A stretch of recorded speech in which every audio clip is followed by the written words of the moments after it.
Okay, folks, we should be live. Cool. Just going to keep an eye on the stream a little bit more because for some reason it's routing me through Paris rather than London, which is what I would normally expect, but seems to be okay, so hopefully people won't have any trouble. Right, we're back with Pathfinder Kingmaker, and we are actually going to be starting the Varnhold Lots DLC. So this is a DLC that Owlcat Games released a while after the game's full release, and if I understand correctly it fits between chapter 3 and chapter 4. So the plan is we will play this. I believe it's about 12 hours of content, although I do seem to go through this game a bit slower than most, so you know it might take a bit more than say 3 sessions or so to do. But basically, yeah, we are going to be finding out what's been happening in a neighbouring barony of Varnhold. And this is going to become relevant in the main story in the next chapter. So what we're going to play out are the events leading up to what's going to happen in chapter 4 of the main story. I'm not going to tell you the name of chapter 4 because it would give away a bit of what might happen in this bit that we're now going to play. So to play this, I believe, here we go. So Varnhold's Lot.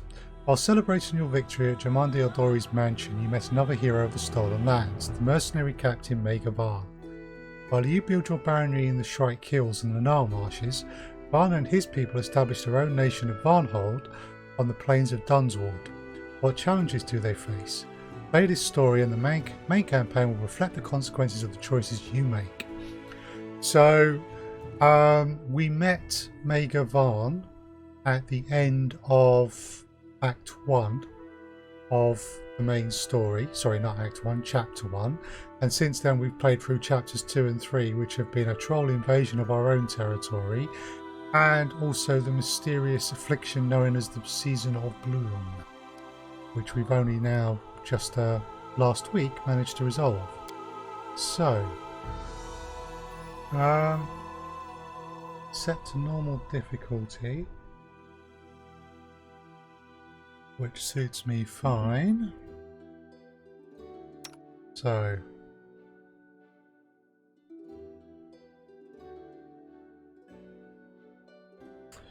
okay, we get to create a new character at this point. Interesting. Entirely sure what I want to play, but we'll create the character properly. We won't take a pre-made one. Import the main character.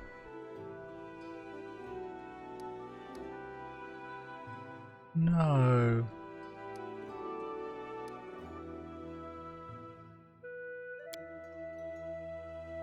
No, I don't want to import my main character because my main character is elsewhere in the story. Let's see. What do we fancy in terms of a portrait? I fancy a cleric this time, so someone clerical.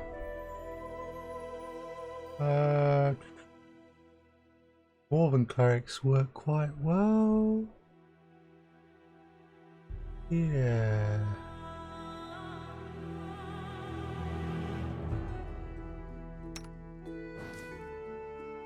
Yeah, Dwarven cleric. Who's joined with Maegyr Varn. Okay, so dwarf. Yep. So. Oh, nice.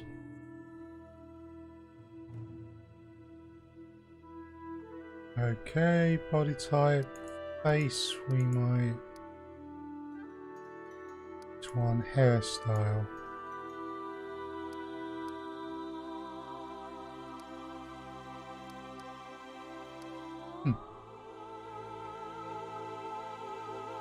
And of course, the beard. Very important for a dwarf. No, we must have a beard.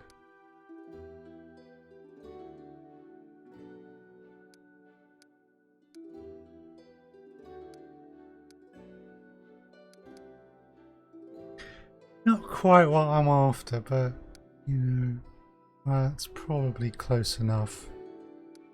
Right.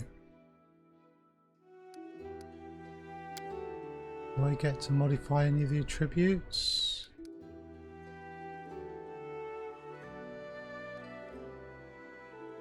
I think I do, yeah. Okay. So we want a cleric. Right. So a cleric or a crusader.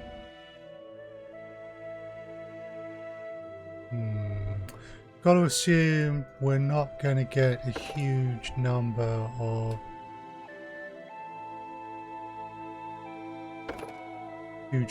levels.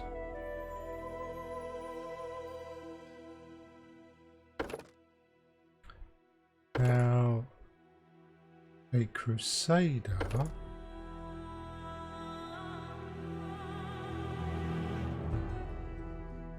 I think we'll just go with straight cleric.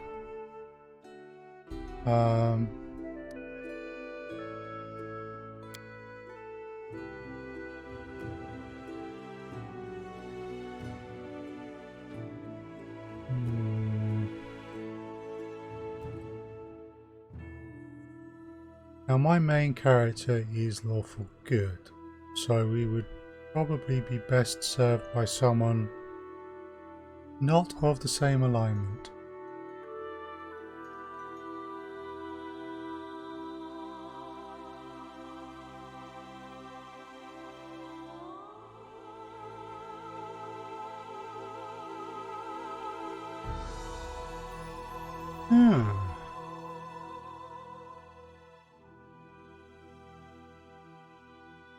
Kind of liking that.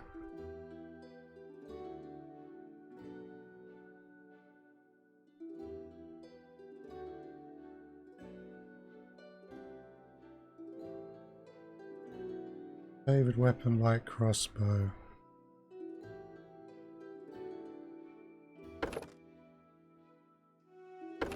We'll channel positive energy so that we can heal people easier.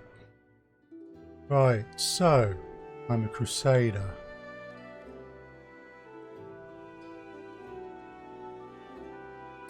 Such creatures tend actually to give a bonus on the damage rolls equal to half your level in the class.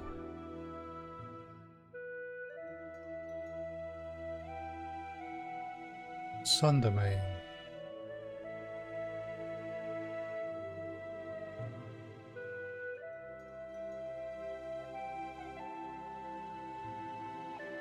Some of those are quite nice.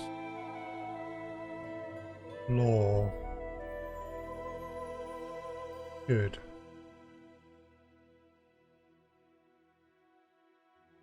And glory.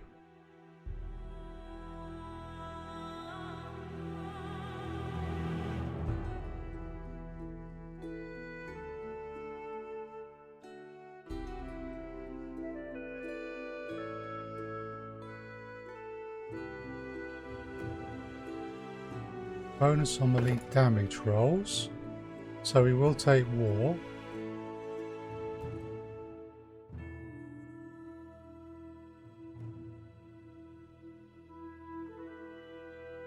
Sun is good against undead, but I've no idea if we're going to be facing undead. Now good could be fun.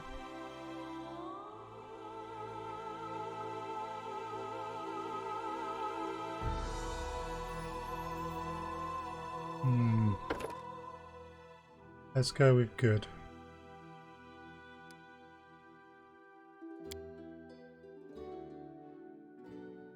Okay, so we're going to be a meleeing cleric.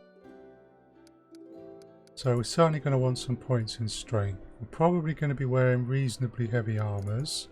So a little bit in dex, but don't worry too much. And definitely upping our constitution would be wise. Let's at least get rid of the charisma penalty. And then we are certainly going to want to do well on our wisdom. Now, assuming that this character isn't going to get much past 5th level maybe. Worrying too much about higher wisdom is probably unnecessary.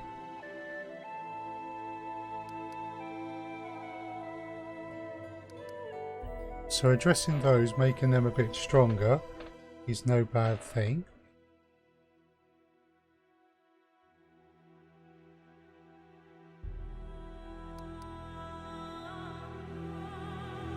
But also maybe making sure we've got plenty of hit points, so as the party's healer we can keep standing.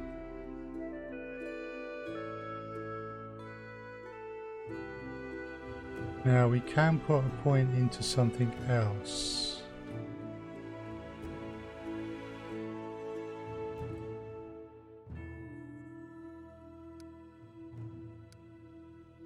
So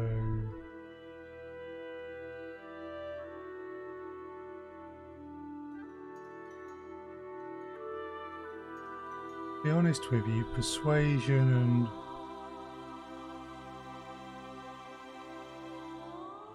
no, I do like that. Let's have it be intelligence. We'll never do anything with it, but oh right, got to put some points in here. So we'll say knowledge religion, knowledge world.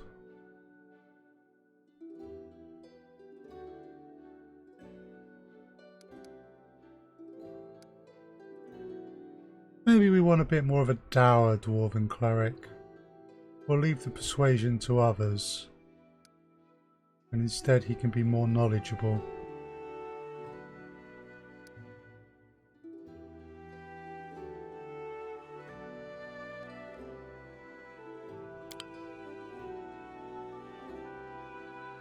Oh, we still got an ability point left, so we'll drop that.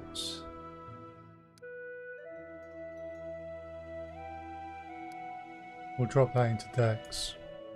We might go for a +2 Dex bonus.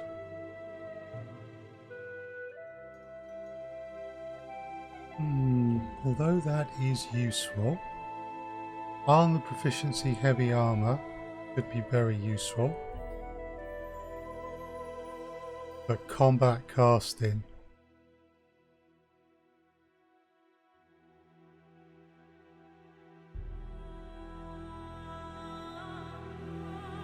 I want him to melee up front. I ain't combat casting. And we'll say we'll go for lawful good to begin with. I'm always ready. Get it off me! Strike as one. Let us be off. Everyone counts on me. Spell's not working like that. I didn't even break a sweat. My skills exceed yours. I have no need for this. Right. Pick one of the names I've used for characters before. Dartok. We'll just say the 10th of the 3rd month. I'm not too worried about that. Our time has come.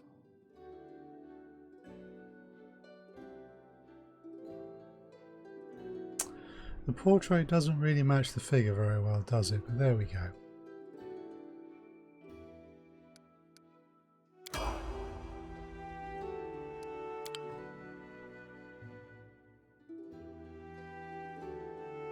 Oh, we get level ups.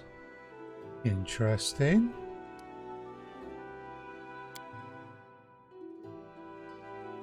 Okay, so we would carry on with our laws. Makes sense because we don't actually meet Maegyr Varn until we're about level 4 or even 5. And we level up again. Eric again.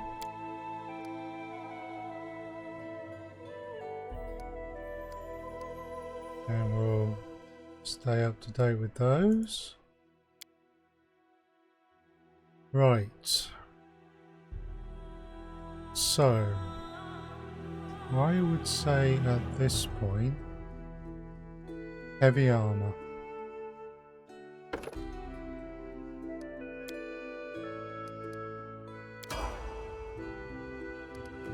And we get one more level up, or maybe more than this.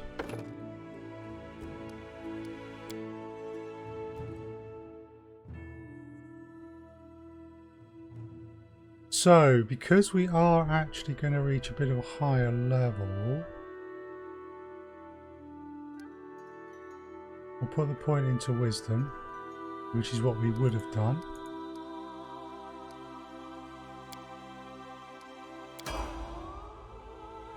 Level up 5. Oh, level of cleric. Standard skills.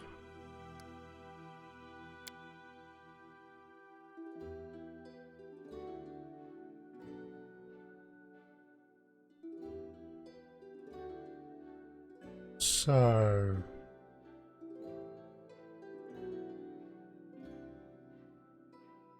the weapon focus is nice, but extra channel, I like that in a cleric. Okay.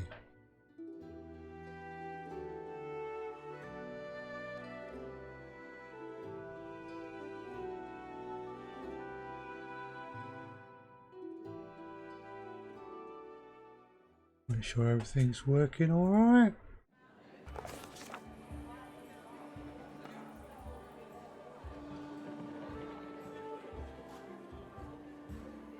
All looking good.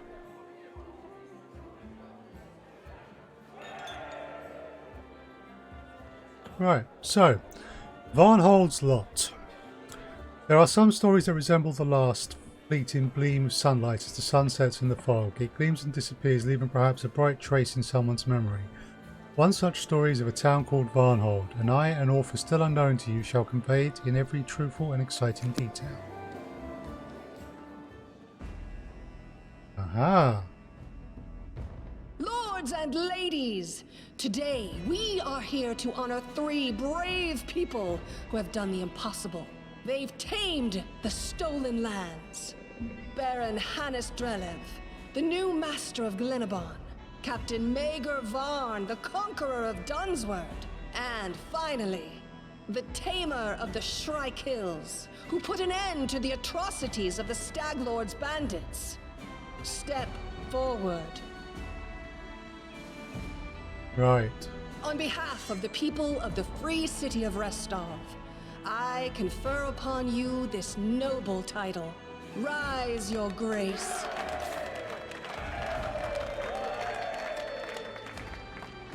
So that must be Maegyr Varn. Forward. No, that's Maegyr Varn.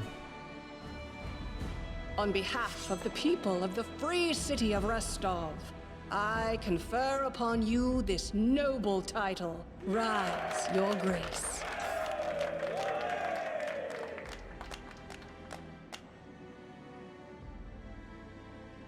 Thank you, Lady Aldori, distinguished guests. It is a great honor for me. It is with the greatest joy that I announce the founding of my barony in Dunsward. It shall be called Varnhold. But I must say that this happy event is not mine to claim alone. The stolen lands would never have yielded to me if it weren't for the valor of my friends and companions. Now I would like to introduce my right hand, a hero without whose help I wouldn't be standing here now. Please, step forward. Yeah, there's our character.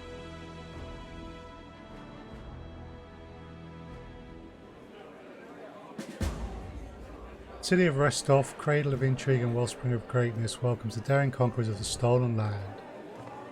So, that is basically a bit... was the last time we saw Maegyr Varn.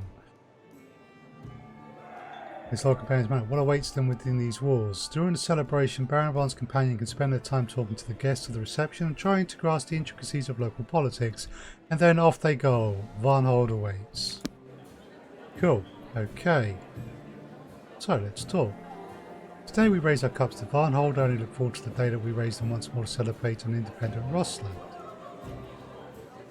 High time that Varn and these people were rewarded for their many feats. I'm glad the moment has finally come. Jamandi Aldori herself. So you're the famous Dartok. I'm pleased to finally meet you in person. Varn has told me much of your deeds. The Varnling Host fought for your interests many times, but we haven't had a chance to meet in person yet. Do you hold for the future of Varnhold? I must go. So Maegyr Varn is a mercenary captain, an honourable one, who, along with my character and some others, took on the task of taming the stolen lands. And the Varnling Host will be his mercenary company. So yeah, the Varnling Host fought for your interests many times, Jamandi, but we haven't had a chance to meet in person yet. It's a pleasure doing business with the Varnling Host. There we go. You offer honest swords for honest gold. You do charge a fair amount, but this means I won't have to worry about someone else buying you out from under me. Alas, not many mercenary teams can boast your reputation. What do you hold for the future of Varnhold? I only wish I knew. We live in a wild time of great changes. The rise of new states and disputed lands will be a shock to the entire region. Of course, I have my own faults and plans, as everyone that does. There's only one thing I'm sure of. There will be no risk of a boring future.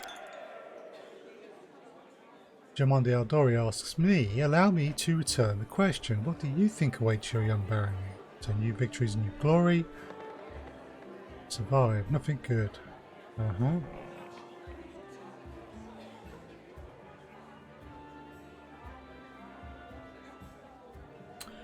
I will go with work. Much difficult and dangerous work awaits us if we are to survive.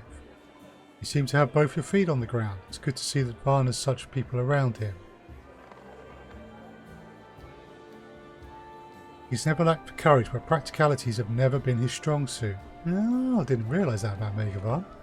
I must go, and I wish you luck. So these are just guards. Unfortunately, Silmar isn't here. Right. Atala Soltova.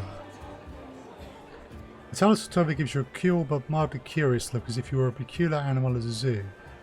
Dartok, right hand of Maegyr Varn, hero of the legendary Varnling Host. They say your courage is only matched by your ingenuity. Is this true?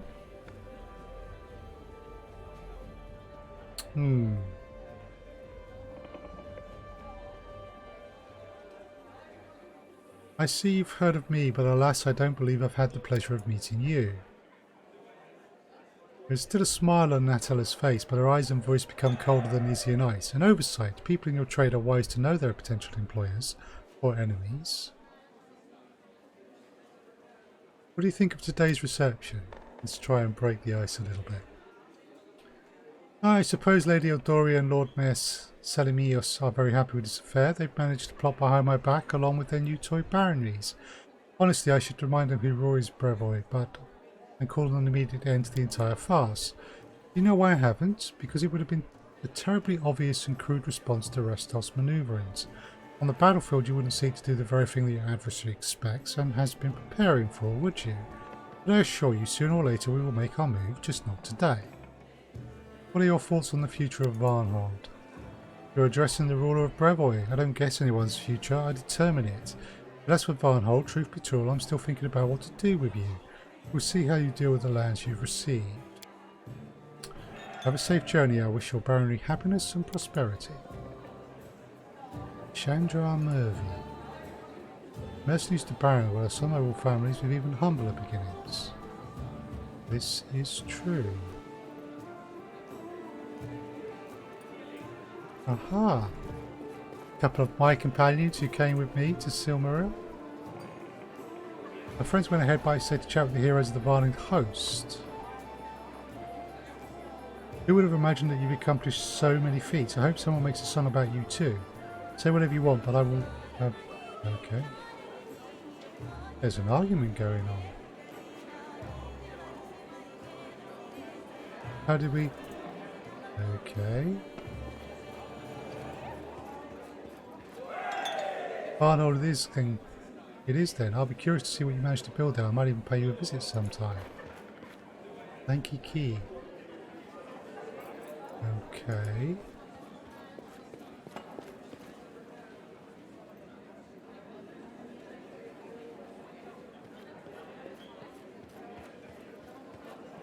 Anastrelev.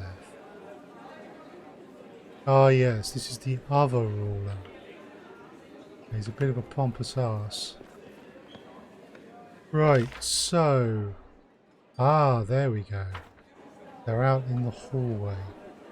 Well, with a charisma of 10 and being a dwarven cleric... Right, let's catch up with this.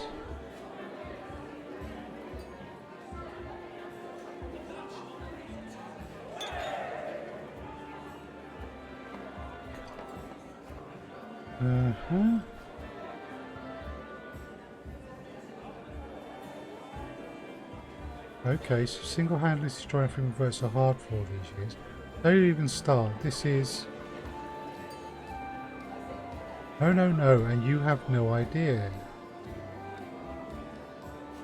Say whatever you want, but I will not tolerate. There's dissension in the ranks.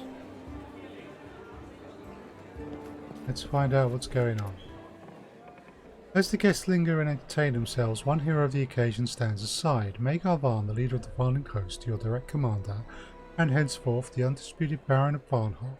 He's busying himself with one of his favourite pastimes. He's trying very hard not to yell, but he's ferociously arguing about something with the party's co-founder, a wizard named Cephal Laurentus, Maegyr Varn's close friend and bitter rival. Okay. Varn's oldest companion and his most uncompromising opponent. But Varn, my dear friend, would you please be so kind as to explain what devil take you've been doing? I've financed this venture with my own personal funds, not to mention all the effort and time I've invested. And pray tell, what was it all for? For you to assemble the fruits of our labors and pitch the whole lot down the privy? Wow. Fruits? I've been busy guarding these fruits from Brevoy's incessant fruit moths. But I'm a baron now. We finally have our own land. For the first time in our lives, we're independent. No one can tell us what to do. And you want to destroy everything we've achieved by inviting spies into our house? Of course! Why not? Please, do come in, eavesdrop, sniff around, take whatever you please. Cephal is generous. He said make yourself at home. Oh, Asmodeus, please give me the patience to withstand this nonsense, or take my soul already. Varn, what are you saying? What is this independence you speak of? We depend on Restov for literally everything, from the inflow of settlers to the food to feed them. I like Jamandi no more than you do. But it will take us years to free ourselves from her influence. Right now we must bow to our patron, brag about a title we received from her very hands. I have to say, Cephal has a point. Listening to you is disgusting. Did we claw away our own piece of land, only to keep toiling away for all those... Ah, friend! You're right on time. Come, be our arbiter. At What are you issue is the arguing fact about? that Jamandi Aldori has generously offered to Maegyr the use of her envoy. And who is Jamandi Aldori? The very same one who created our barony, and who could make it disappear with a flick of her finger. An insignificant figure in the grand scheme of things, no doubt. But good Varn refused her. And to top it all off, he rather suggestively hinted that he considers every single one of Brevoy's diplomats to be spies. What else should I consider them? Cephal, have you grown foggy in your old age? I can hardly recognize you. You've always been a hardliner. You've always put the interests of our ventures above everything else. And now you want us to roll over on our backs for the Aldori, wiggle our tails, and wait to be petted. We're an independent state now, and we shall have it known to all that we won't be ordered about. Maegyr, of course they're spies. You refused the spy in plain sight. Congratulations, well done. Now the Sword Lords will send other spies, ones we won't even be able to see. Restov has invested a great deal in our barony. He is ready to invest yet more. So why bite the hand that feeds us before the feeding is over? We could at least pretend to be humble, so long as we're still getting something for it. Well, for one thing, that's low. By accepting Restov's handouts, we're taking on certain obligations. I know you don't care a fig for morality, but think of our reputation. Who will want to deal with us if we steal from our employers and stab them in the back? Why do you keep saying us and our? Do I need to remind you that you're a baron now? That is the difference between you and me. You were born of a noble family, and yet even now, after receiving lands and power, you continue to think like the leader of a band of thugs. While my parents plowed the soil, and I learned to read by moonlight. But even as a snot-nosed child, I tried to think like a ruler, a king without a kingdom. After decades, my plans and schemes are finally bearing fruit. I shall not allow you to destroy everything we've created with your stupid pride. Okay, so do I side with Maegyr? We must claim our rights at once or we'll never climb out from under Restov's boots. Well, yes, but there are worse boots in the area. Jumandi's actually quite nice. Safal is right, we must be cautious or we will lose Varnhold quickly as we've won it. And I'm inclined to agree with him. Well, I don't understand why you dislike Jamandi Aldori. She's a fine person. There's nothing wrong in being her ally in word or in deed. Allies? You mean vassals.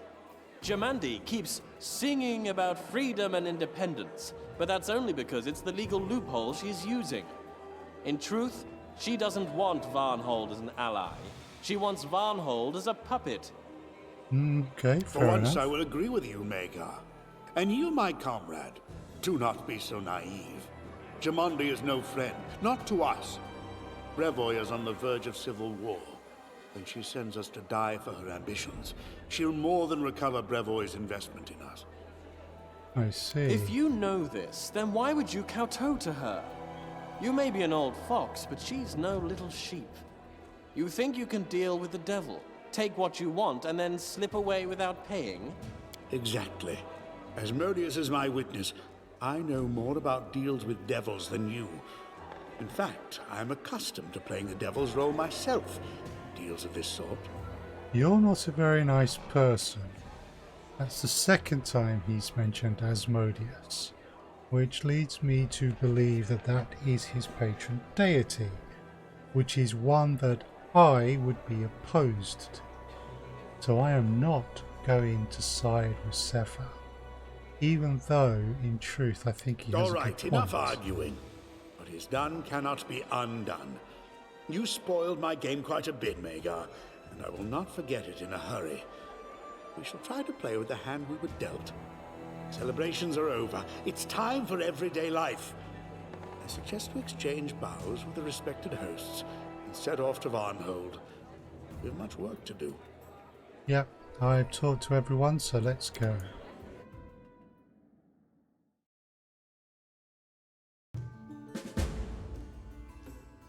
Bidding farewell to Restov. If we had a Brevin envoy with us, they'd be spying out the road to Varnhold for Jamandi. As if Jamandi best not learn where we live. If there were an envoy with us, I would already be feeding them misinformation.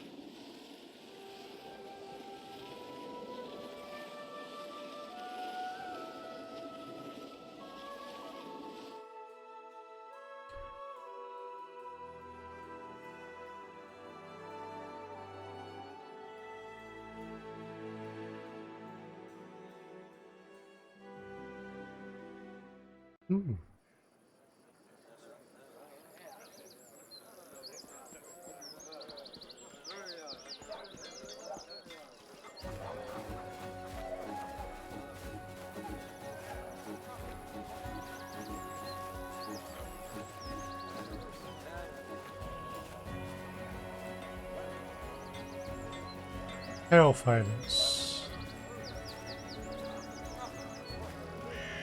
Varnling Host, my eagles. I promised for many years that I would lead you to victory, and now I have. Okay, they're happy with that. You're a mercenary party no more. You are my personal guard, the best of the best. We will never fight for others' gold again. From now on, we fight for what's ours. Okay, they like that.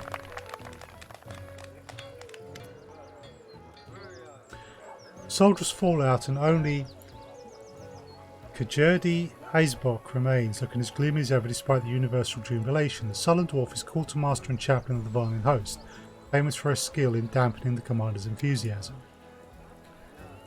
Kajurdi, welcome back, Your Grace. Did you have fun at the celebration? Have enough to eat? Good, and let's get back to work before you squander the whole barony. I like her. Should have gone with us. She would have liked it.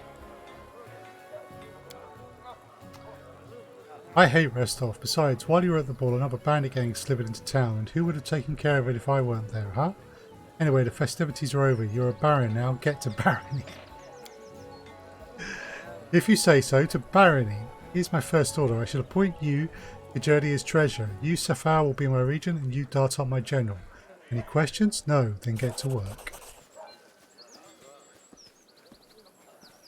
Maegyr Varn, well, General, here's your first order. Talk to Kajurdi and pick 3 of our lads as your brothers in arms. Can't spare more than 3 for now. Someone has to guard the capital. Take the best, whoever will follow you to hell and back. When you've gathered them together, come find me at the fort. There's something I need you to do. And I received 25,000 gold coins. Very nice.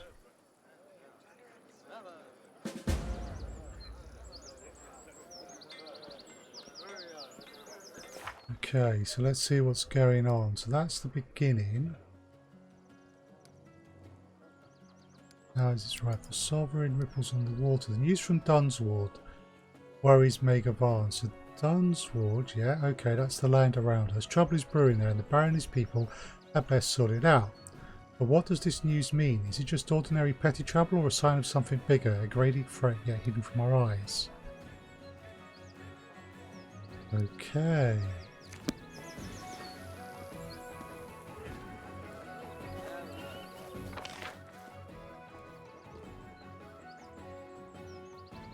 Ignash.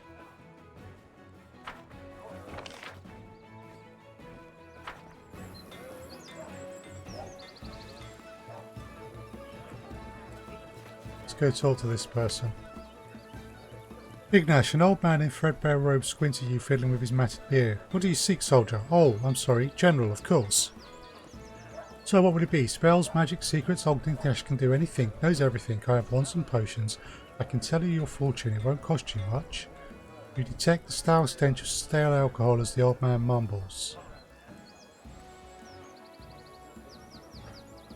Who are you? With a visible effort, the old man focuses his eyes on you. Me, Ignash the sorcerer. I worked for years in rain and snow. Nay a beer and nay any dough. On one sad day I got myself wasted and suddenly the gift of magic I tasted.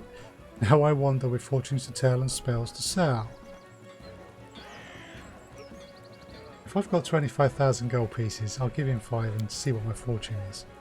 The old man hides the money away and takes out a handful of bizarre dice with different numbers of sides and squiggly marks instead of numbers. He shakes the dice in his wrinkled, trembling hands, casts them and studies the results for a long time, moving his lips in silence and quietly counting on his fingers.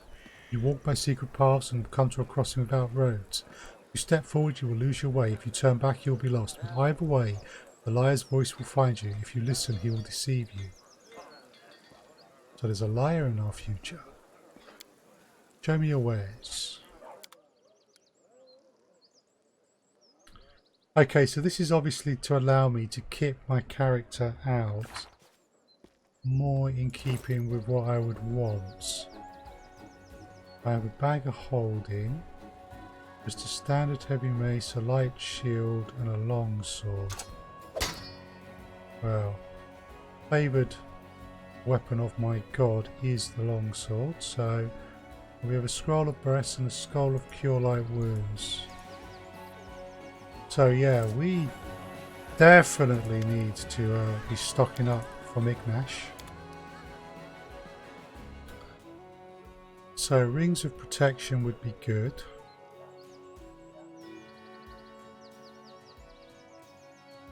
Lots of different scrolls. Several wands, which could be useful. But no armor, no weapons, so I need to find who has those.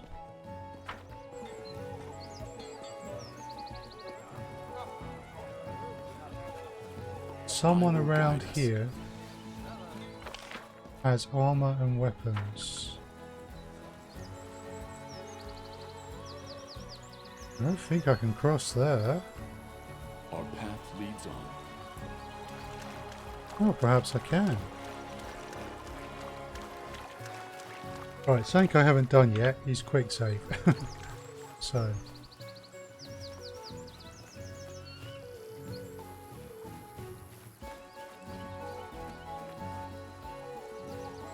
Okay, let's get myself kitted out first. Without a doubt. That leads into the stockade, which is where Maegyr is. Forwards.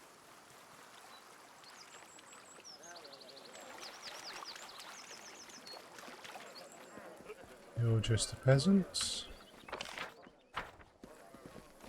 Okay, so you're our magic items seller.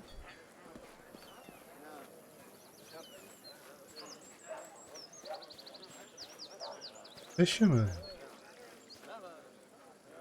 And you place a new line. Oh yeah, what was your old We life march though? ahead.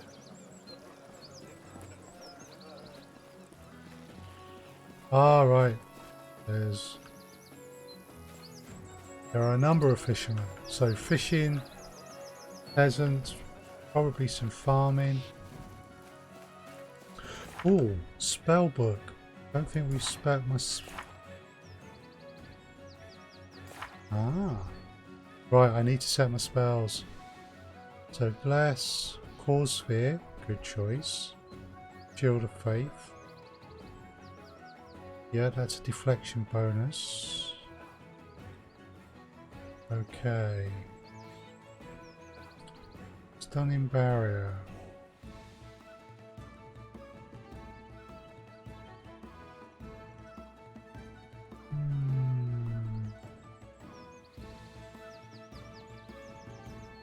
Does D4 points damage.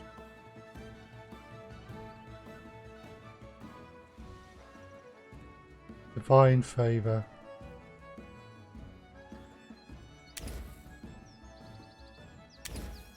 I am liking the divine favor. Second level spells. Action from evil or aid.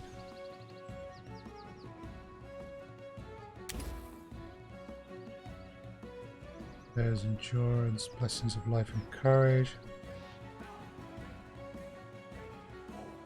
Bone shaker, ball strength could be useful. Oh, wasn't aware it did that. Lesser restoration is always useful. A good one for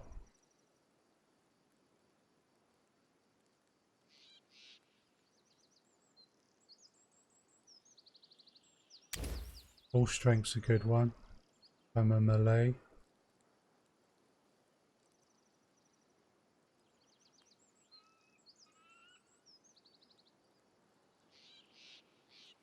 Not going to be sure on what alignment I'm going to be facing. Resist energy. Third.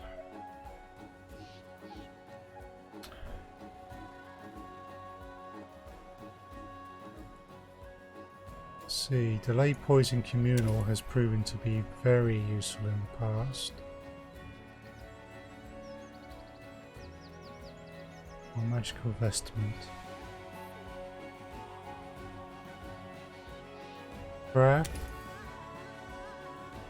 Archon's aura.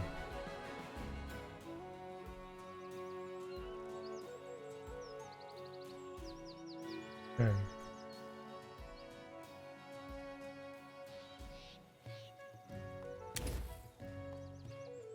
That seems good. Okay, so that's our spell set.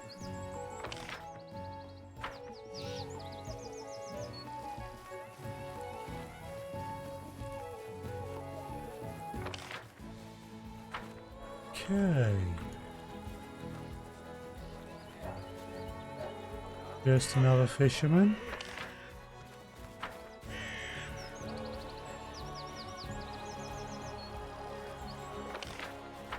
Let's just check down here.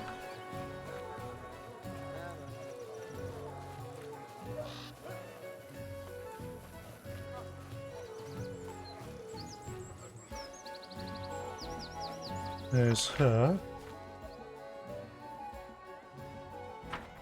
Ooh. Another loot item. Let's take a look.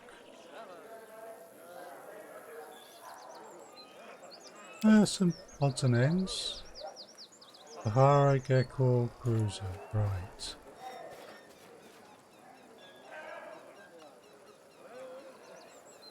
That's just a peasant.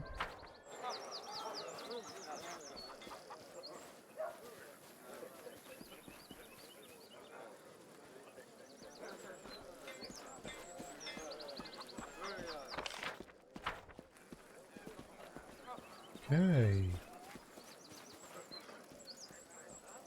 So it looks to be, you know. Aha. Odds and ends. Not found a weapons seller yet, but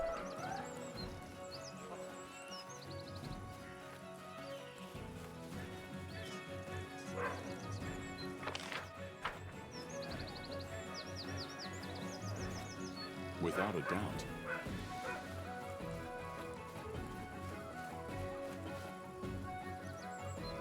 the Undertaker.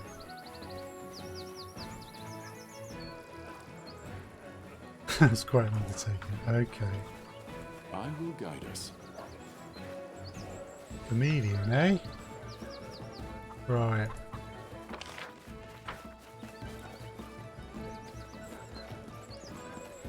Our path leads on.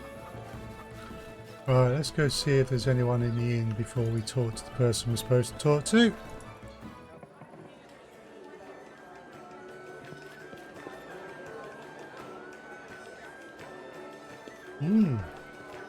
There's someone. Sphilid, the tavern owner. Sphilid is a freckled halfling waits you gladly. Oh, I heard you're the general now. Congratulations, it's calls for celebration. Do you want a drink or just water while you're on duty? Karida, her wife Karida. Ah, there's the first one. I saw the one on the store, but not the one actually behind the bar. Stops wiping the cups and gives you a wide look. If I had to serve as the General of Varnhold, I'd have to start the day with a glass of gin. But you do that anyway. You said a tavern owner's life is easier than a general's. What's on the menu? Here, take your pick. Okay, so we can pick a few bits and pieces up. So they do sell stuff. Let's just offer and, you know. Right. How did you end up in Varnhold? We used to have a tavern in Galt. And then one day we didn't. They confiscated it for the needs of the revolution. But I suppose we should be grateful they let us go alive. They might have finished them off as oppressors and exploiters. Luckily they were too busy enacting revolutionary justice in our wine cellar, and we managed to sneak away. Scumbags took everything we had except our common sense, while we broke our backs for a few years to scrounge up enough to open a new venue. We heard about this new barony, the new town, so we came here, and it's quite a gold mine. The town is growing, there are more and more people, and all of them need to eat and drink. If Desna wills it, we'll be rich. Come back any time. Okay. Just making sure there's no one else down here I can talk to. Right, let's loot the place. Oh.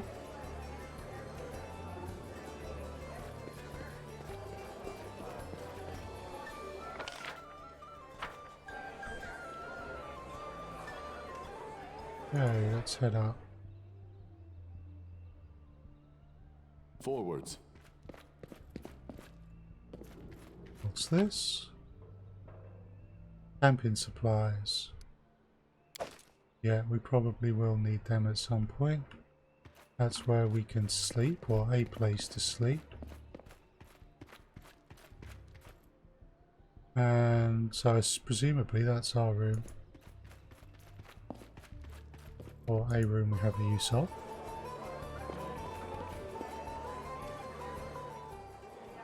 Right.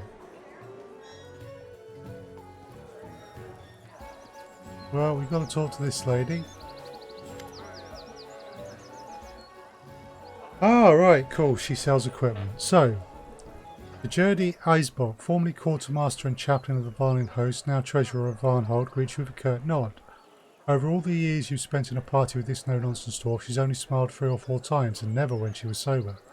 So you finished celebrating, had your fun, and let's get to business. My gut tells me they aren't going to let us live peacefully in this land. We're lucky to have a resourceful person like you on our side. Of course you are. Without me, you'd all be paupers. But while you're sucking up to me, you're after the beer in my stock. I'm not pouring any today. Don't get your hopes up. You're as cheerful as always. What is there to be cheery about?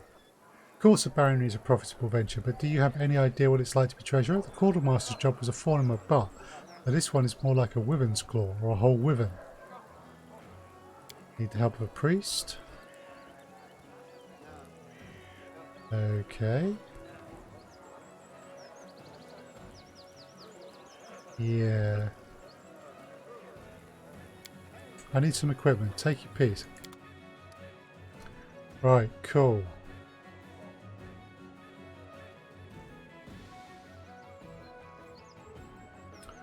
Oh, Dwarven War Axe. That would be appropriate. +1.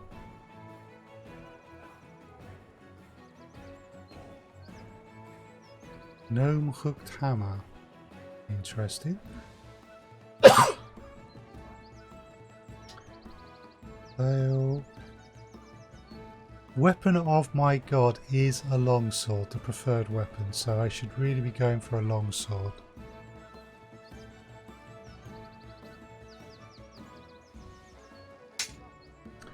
We will take the longsword +1.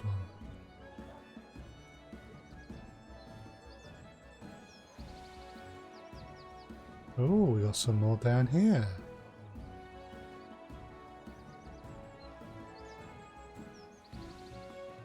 Giant Bane, but also extremely expensive. Heavy shields.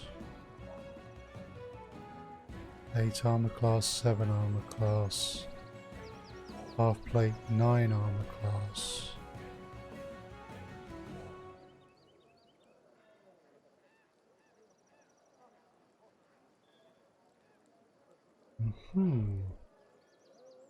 Amulet. Yeah, I'm not somebody who...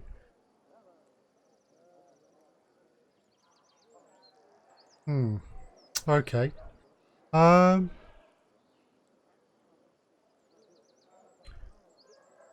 5th level, full plate +1.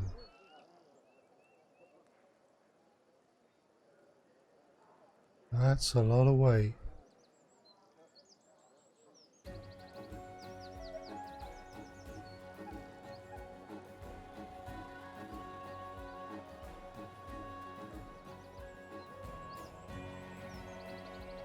There's also a lot of armor class.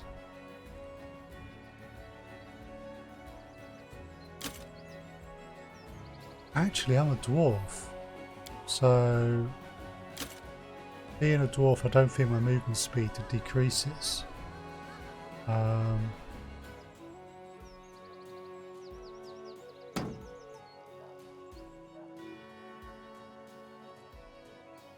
Now, some kind of ranged weapon would be a good choice.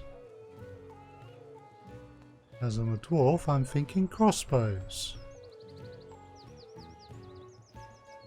Sure, I saw some crossbows up here. Heavy crossbow +1. That'll do.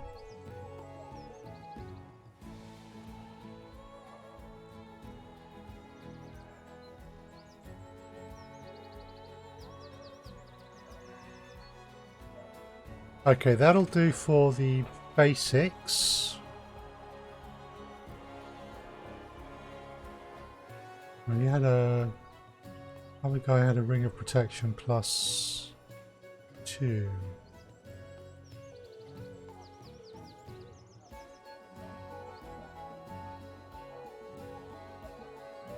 Lots of iron.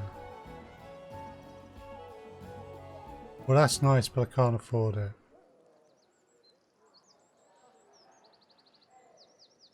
So, Cloak of Resistance, an Amulet of Natural Armor.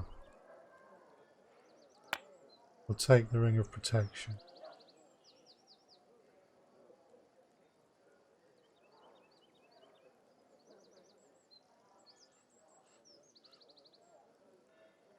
We are going to need some of these.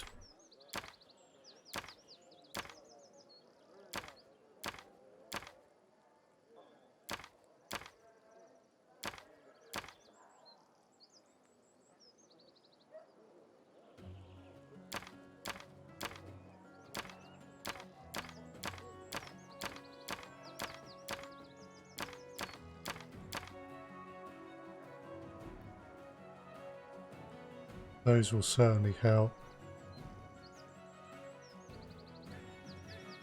Already got that one. It's minus £200.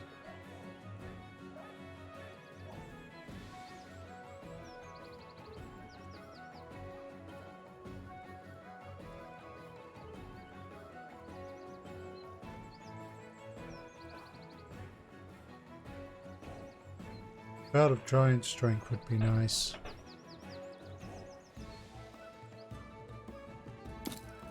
Go on then.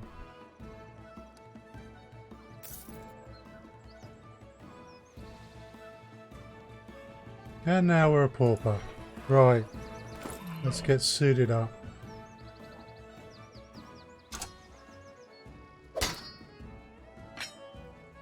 I have no need for this. Take that off.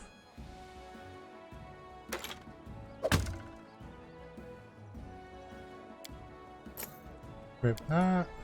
Equip that. Equip that. That needs to go there. And we should equip that. Oh, and we definitely want to equip that. Oh, now we've got a cure light there. That's pretty much useless. So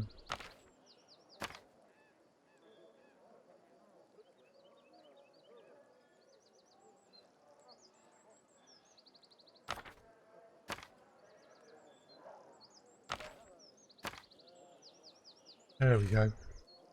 That'll do.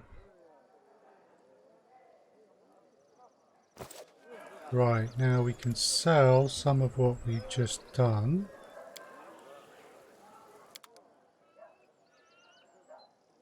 I'm going to keep that in case I need a bludgeoning weapon. But all of those items are surplus to requirements. Right, I need to get some team members. I want to take someone from the team on a raid.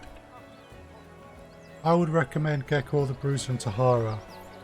It's a waste when such a strong priest and fighter who can tear enemies to pieces with his bare hands is stuck patrolling the streets. And Tahara, that insolent mug, I'm afraid to keep her cooped up in Varnhold.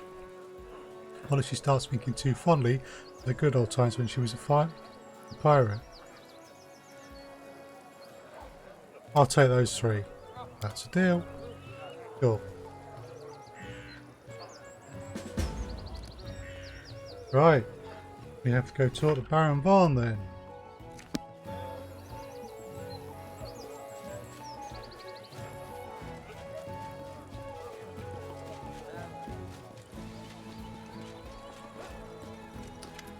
We don't really have the money anymore, but just in case he's got anything particularly useful. I mean, we've got 810 gold, so yeah, I mean those are nice, but they are a bit too much. Potion of Aid, Potion of Bark Skin.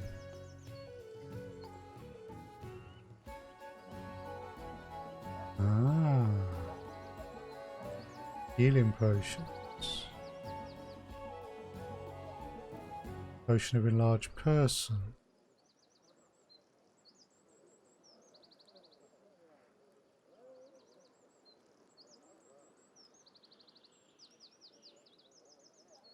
Ooh.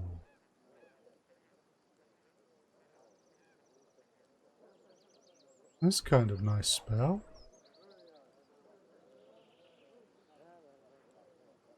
Ooh, lead blades. Spell is available to Tahara. Okay. So, challenge evil. I like the sounds of that.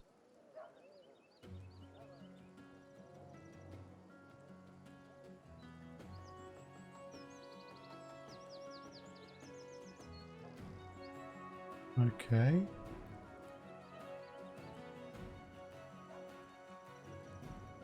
Unfortunately,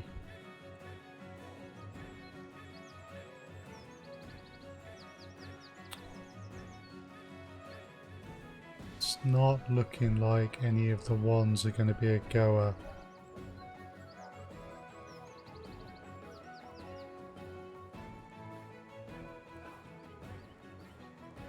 Okay.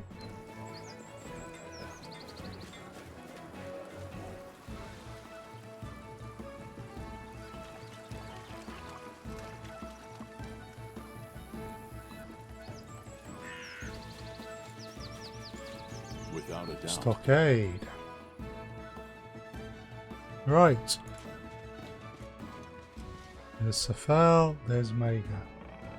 Well, everything okay? That looks good. So Maegyr is my commanding officer. So we talk to him first.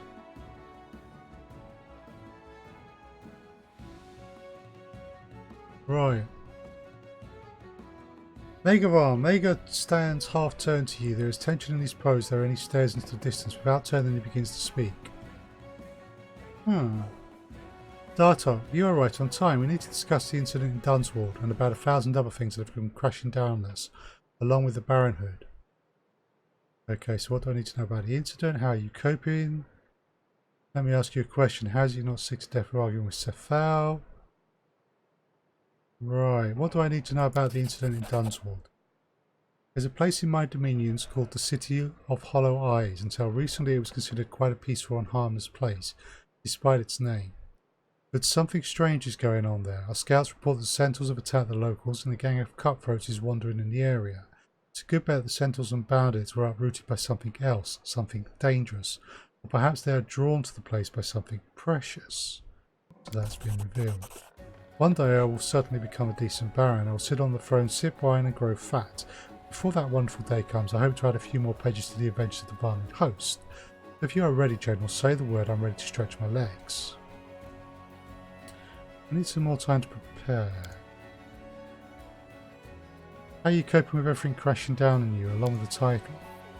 Just think of it, I am now a baron. That's right, your grace. Maegyr smiles through his gloom. I thought after so many years of leading the party, more responsibility wouldn't be a problem, and I was right. I'm not afraid of the responsibility, but I am afraid of how little freedom I have left. Our wild exploits are over, Dartok. Of course I can still steal some time to swing my sword around, but we'll never get back to how it was before. Remember that adventure in the Free Valleys on the borders between Rossland and Neesia? When the New Switch and her rabble were practically ruling the region, and the Sultovers made it a point to do nothing, waiting for the Eldori to make their move? Commander did the wise thing then and sent a team of mercenaries, that's us, instead of our own warriors.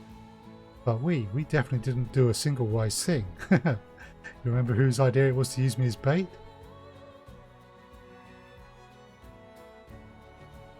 Your own, of course. Who else? Safal wouldn't talk to you for a month after that. Have him tell it I'm a reckless boy who puts his heart and his appetite for risk above safety and profit, and I must say Safal can be right at times.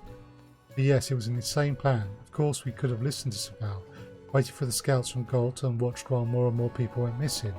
The time was running out and the Noose was building shrines to demon lords practically out in the open, and doing whatever she pleased. He must have been the most elusive enemy we've ever met, a witch with an incredible talent for conjurations and illusion, and with almost animal cunning. We tracked for her for over a year and never caught up to her once. But we were right about the plan, to make her drop her guard. We'd have to make her feel like the hunter, not the prey, and I was the prey. I figured she'd be well distracted by the commander, betrayed by his own people, and sure enough you were able to seize the wretch. You know, I never told you, but for a moment there I wasn't sure I was going to make it. I was all tied up lying in that stupid box and then of course on the altar, all the while wondering whether you'd ever show up. Would you have enough time? But of course I never expected what happened after that. Okay, so they're filling in some gaps. Didn't you expect us to follow the plan? We spent so much time. It was brilliant.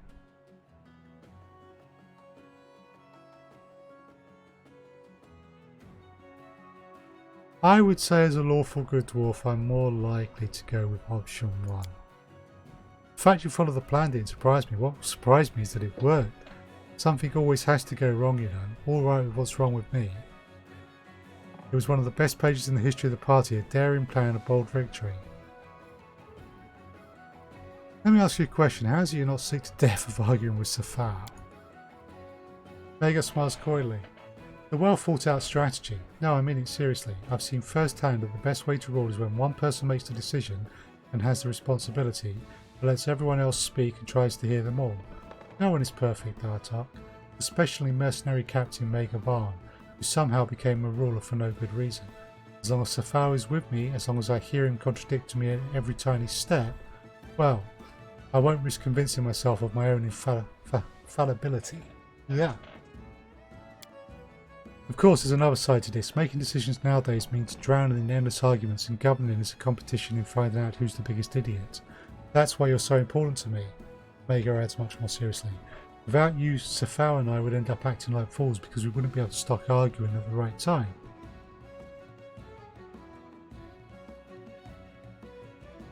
Okay. Is that all right? Is it all right that most of the time I want to give you both a good beating? That one. Someone to talk to doesn't hurt either. Without that, I'd go mad, and Safar would end up so exhausted he'd have to retreat to some hermitage to honour Asmodeus in the silence of the oak groves. Oh, I'm joking, but still you do bring harmony to our trio, at least a bit, though our troop is never the most harmonious. So I have to go have things to do. But let's talk to this gentleman.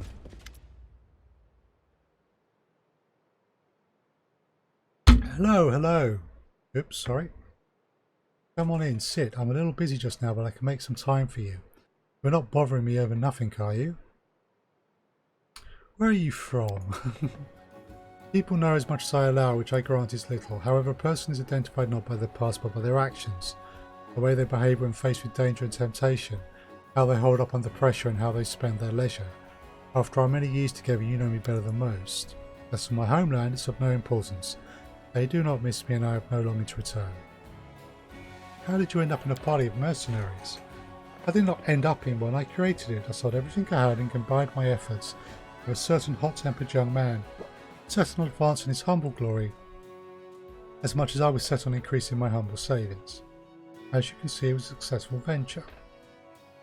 However, I often still ask myself if it was the best decision of my life or the greatest error. So you two argue about everything. How did you manage to bring the Varnling Host to victory? By a miracle, no less. Varn is a natural tactician, able to turn defeat into victory with a single maneuver. But strategy, long-term planning, politics, the words are meaningless to him. How many times has he won a war only to lose the peace? How many times has everything we paid for in blood somehow ended up in someone else's vault? Anyway, do not pretend you're a passive bystander to our arguments. Whatever we discuss, you always have an opinion, do you not?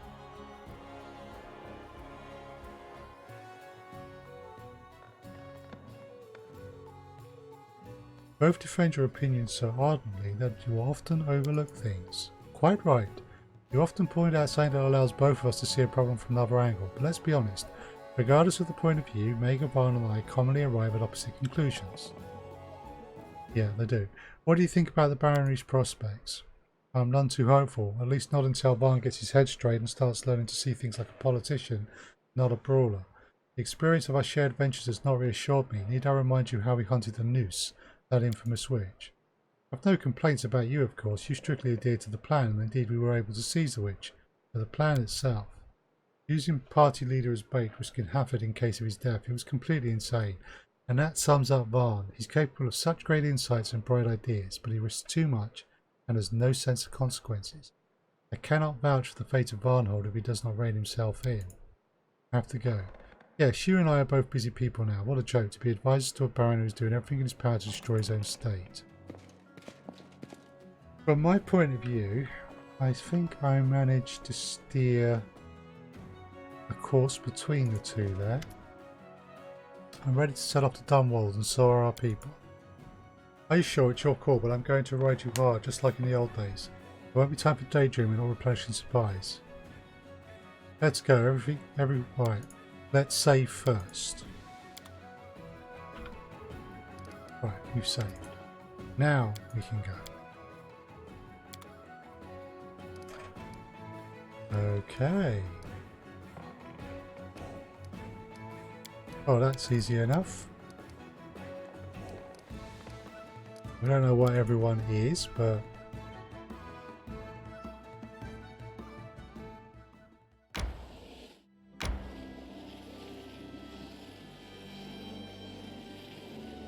Okay. It's time we had a rest. Right.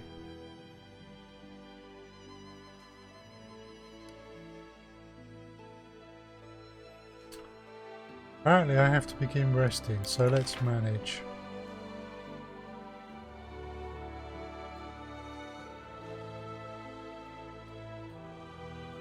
Who's not doing anything? And camouflage, hunting. He's dealing with the cooking.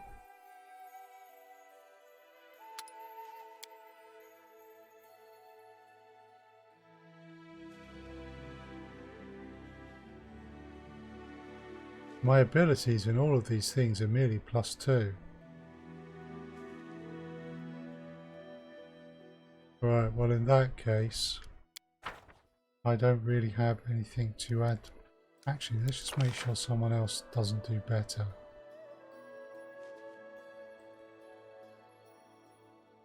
Yeah. Yeah. Yes. Yes. Yes. Cool. Everyone's basically in their best role.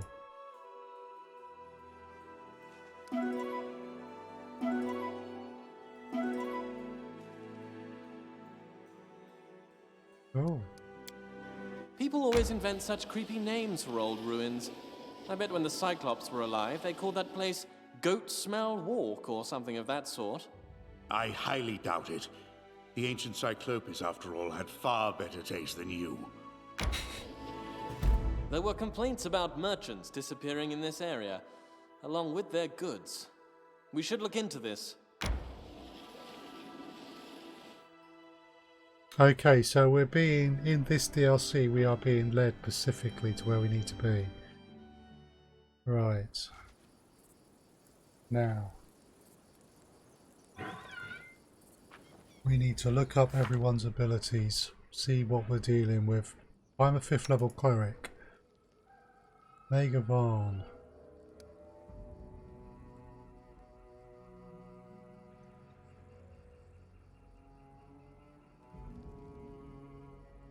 He's a 5th level rogue. I don't want the rogue at the front.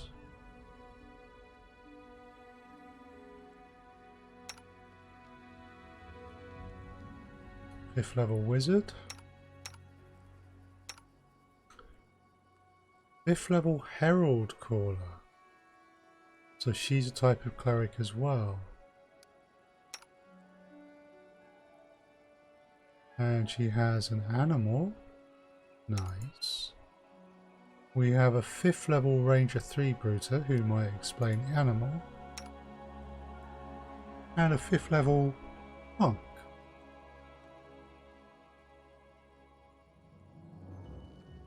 Okay. So we want the monk. Looks like she's a dual wielding ranger.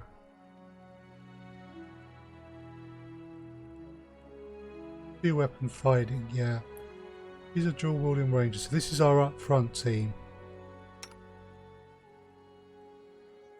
I'll go up front with the melee characters to heal them.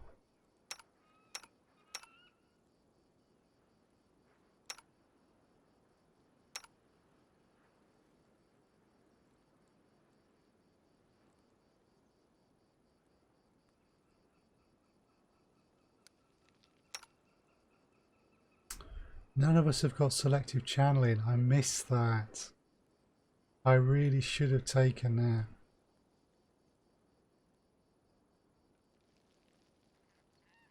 Okay.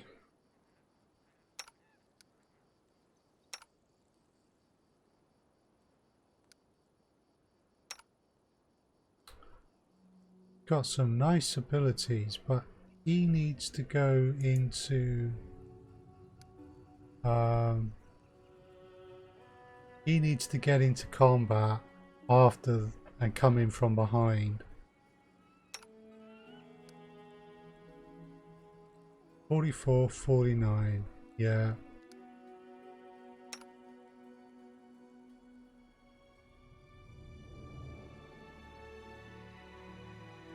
Not too bad, but okay. So this allows us to set our party order. So we need to start changing that straight away. These two are up front.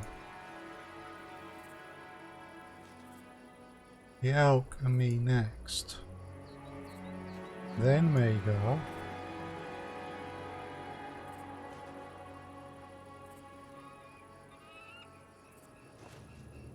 Maegyr can come round and hit things from behind.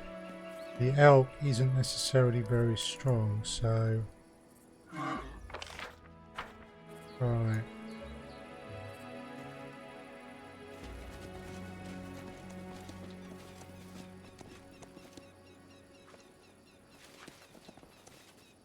That's better.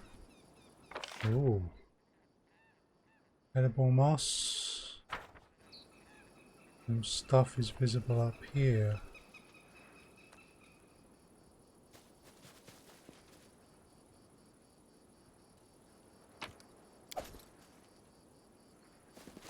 Okay.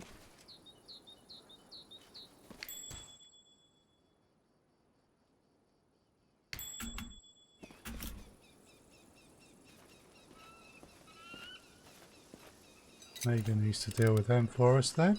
You I got didn't another realise one. that Maegyr was a rogue. I thought he would have been a fighter. Well, that was easy. Back you go, Maegyr.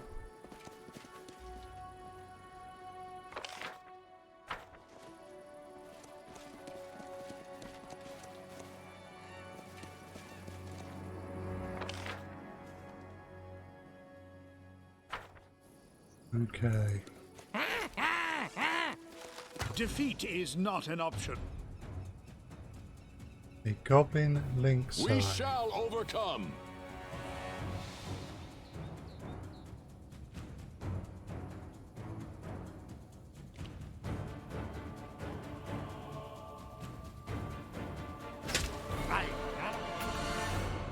Right. We got problems. Elk. On that one. Maegyr, Believe in you yourselves. take that one. Tahara, you take that one. You jump them. Attack!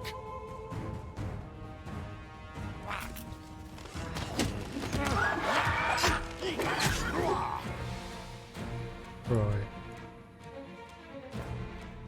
First of all, if certain people could stop being stupid, that would be greatly appreciated.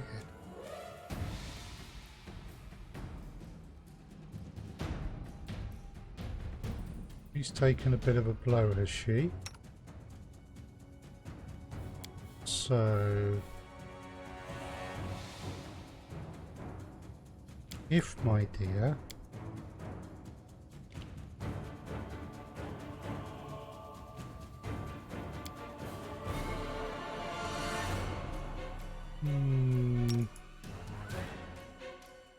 you could handle that. It's a foul.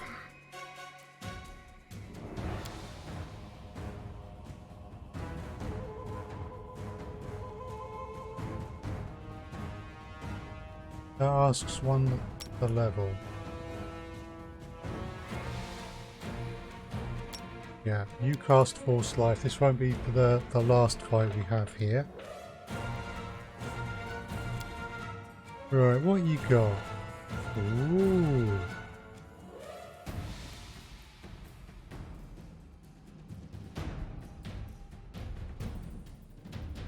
Nice.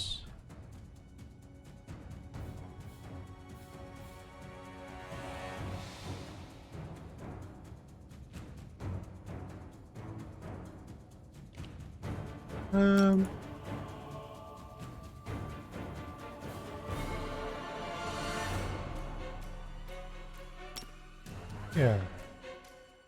Stunning Fist. Me.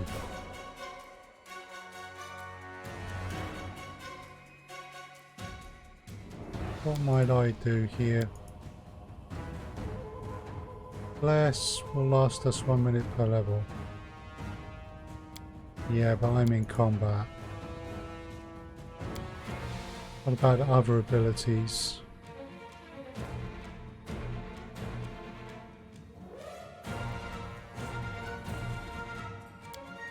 Well, let's carry on as we are. No. Oh, wow. Okay, Maegyr, back off. You there. She's going in for that.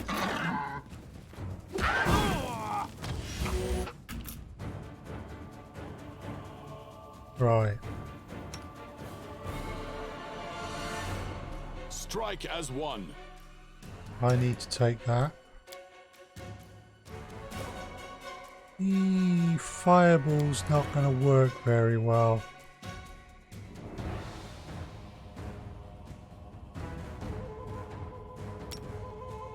However, that looks nice.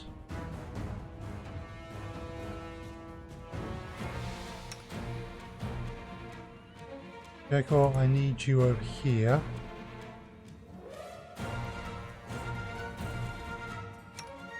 Where am I Do not going? hold back.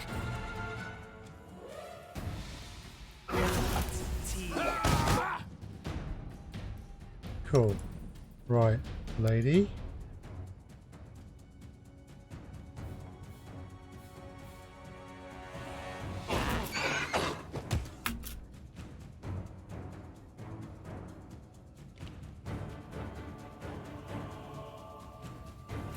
I will not die this easy. Right.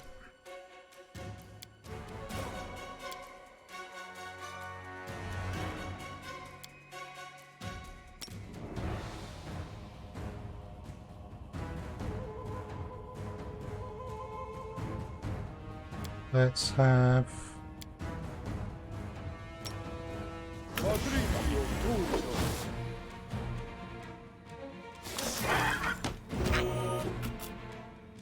Cool.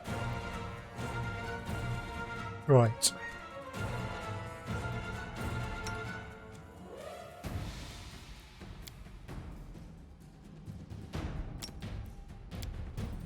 Let's hit everyone with that. Let's get this guy stunned.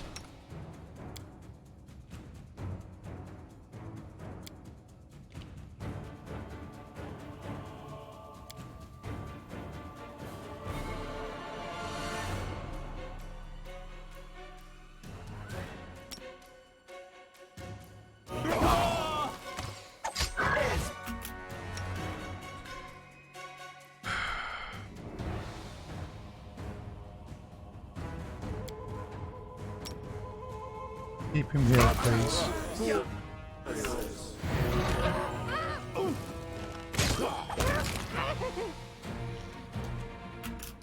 Right.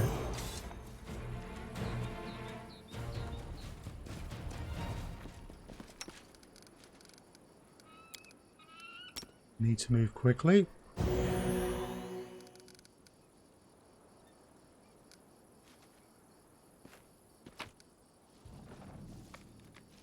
We'll take that. We'll take that.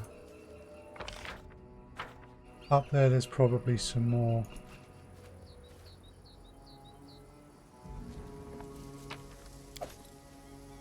Okay.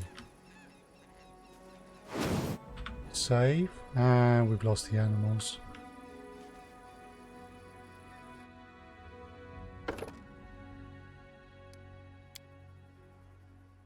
Right, let's just do these fast.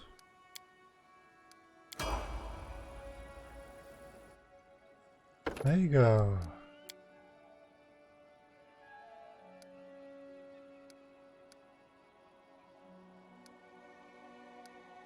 Always got to use magic device. That's nice.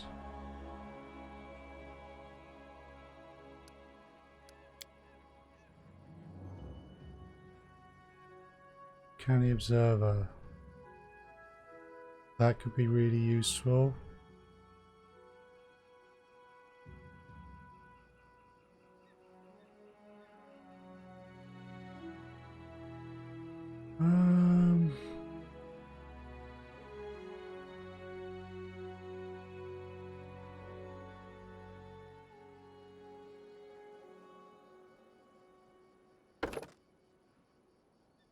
Trickery.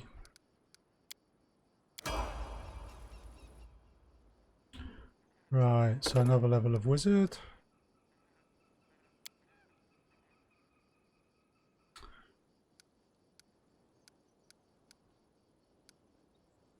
We'll stick with them. Aha. Spells. Stinking cloud. Yeah, it's likely to dispel. Oh.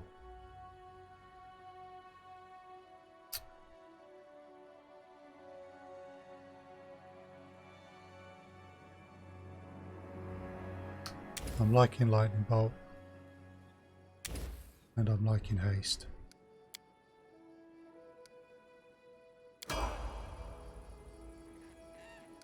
And you. Level of cleric.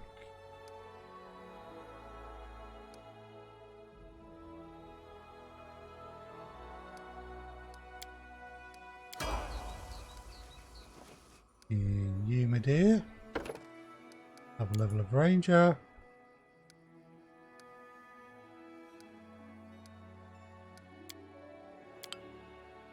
Well, prove 2-weapon fighting.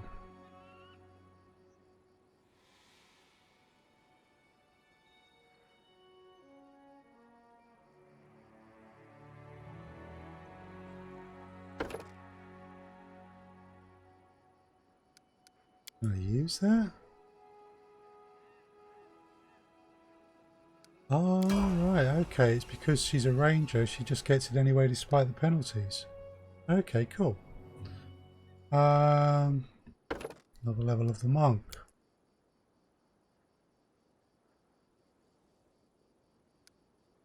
So perception, mobility, and athletics. Mobility, key power. He gets a bonus fee and a key power.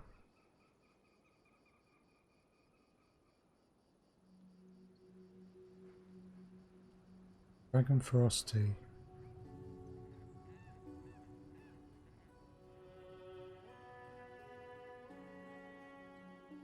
Got crane style. So that sounds great, except he doesn't have dragon style. Improved initiative.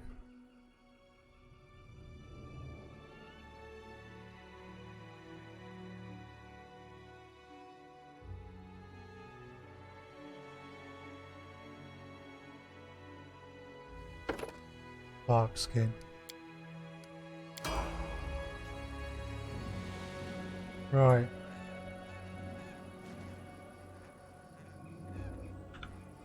Save.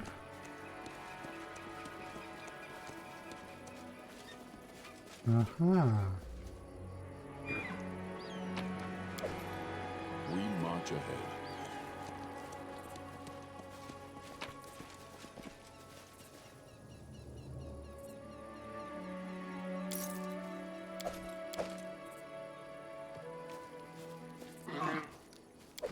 I'll collect all of those because I'm not entirely sure what some of those are about.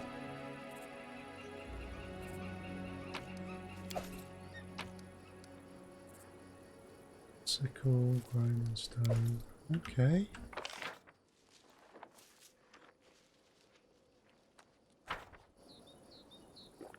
Have we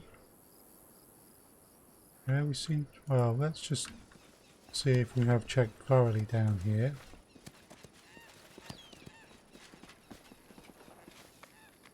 Yeah, we left their armour because their armour wasn't... No, we didn't, did we? We didn't get a chance to take these guys' stuff.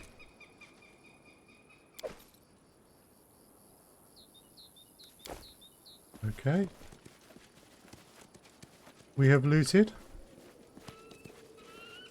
We will save. And we will head into this cave.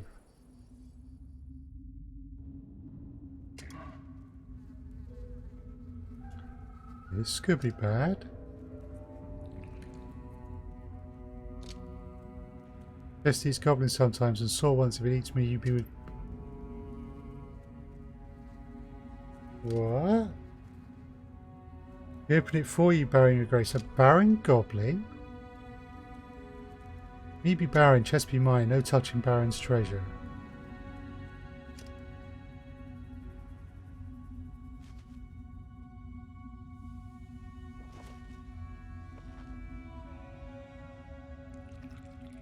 Interesting. Save again.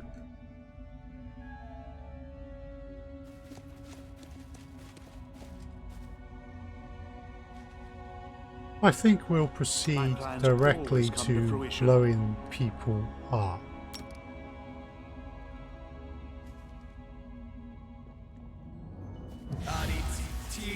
We'll open with a fireball. Yet another obstacle.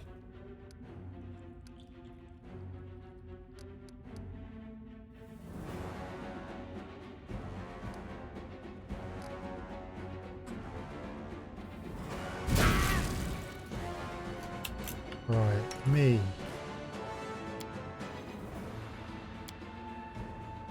Don't have a bless. Could do an aid or could do a prayer. So I'll go with a prayer. My dear, if you can throw out a bless.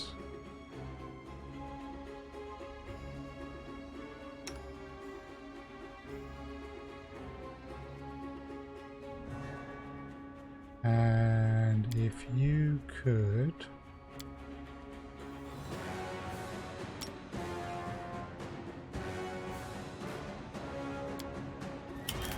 get us some right elk there, Maegyr on that.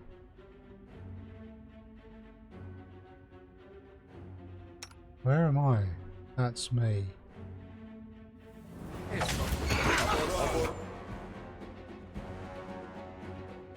We shall overcome. Where are you, Maegyr?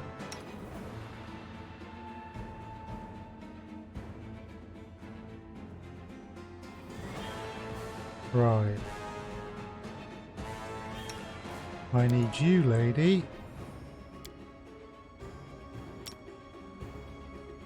Heal that one.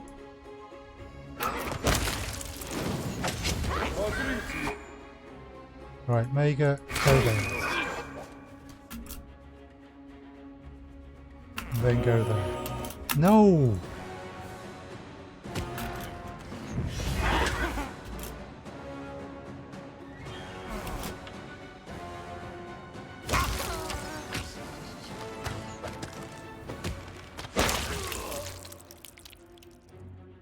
Right, it's a foul.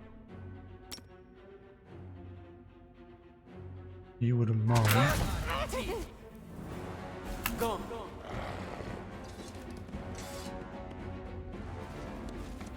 Okay, let's be cautious.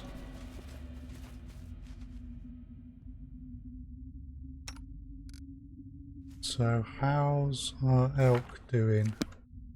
Certainly do a little bit of help, so let's see seems to have healed all of them, and it's healed the elk. Excellent. Right.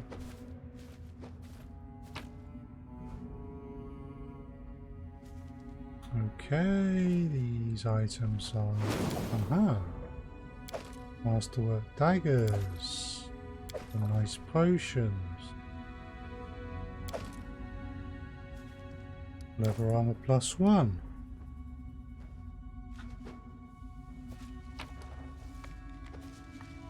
Old map of Aviston. Just a short bow. Nothing special about that, so we'll leave that. Together we stand. Right. We'll take the food.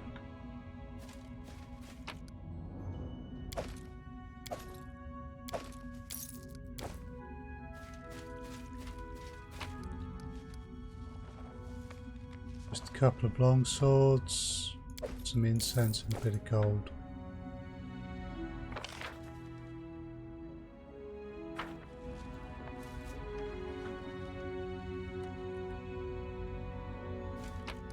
Oh, that's because I left the bow in there.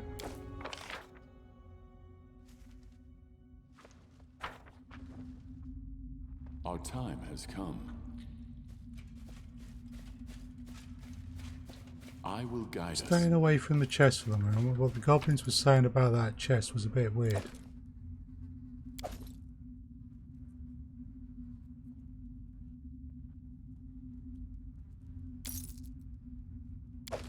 Potion of protection from evil.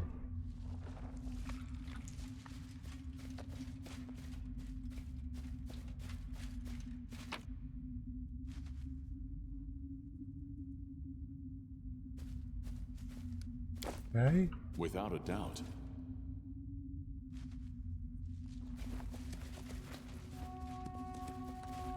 Right.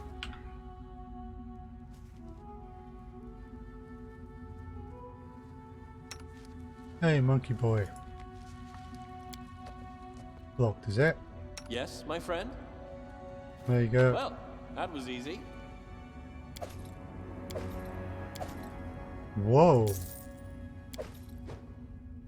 An amulet of natural armor +1. Okay, cool. Well, we've had...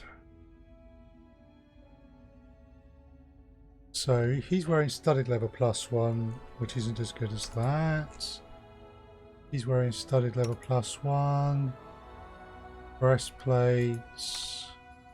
Monk's not wearing anything, of course. Neither will the wizard. Okay, so amulet of natural armor +1. I've got that, but Maegyr doesn't. Can't give that there. So armor class 19 or armor class 21.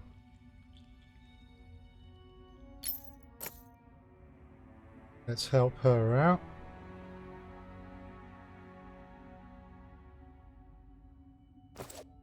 Right.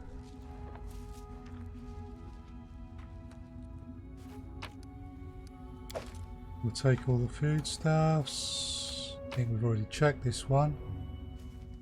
Yeah, there was nothing interesting.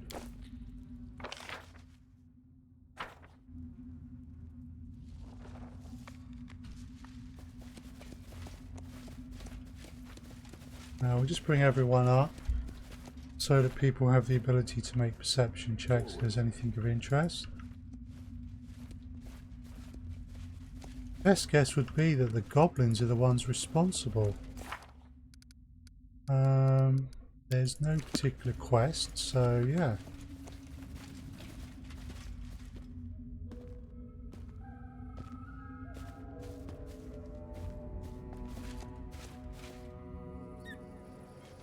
Right.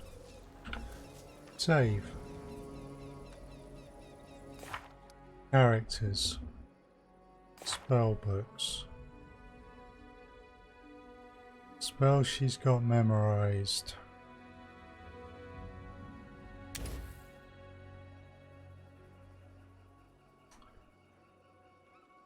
Huh.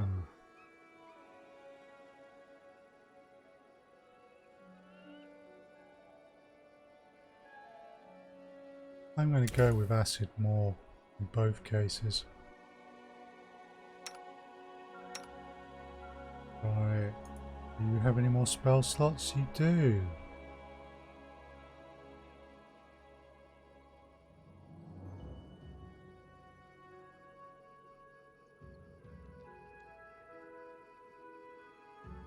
That Burning Art was a good spell.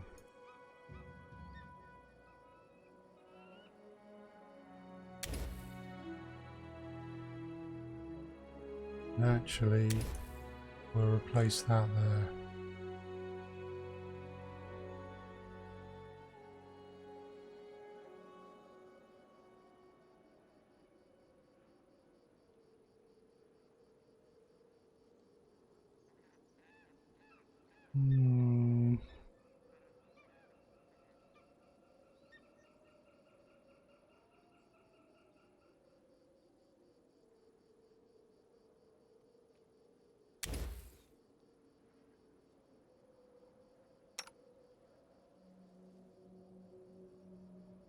Build of Faith, protection from alignment.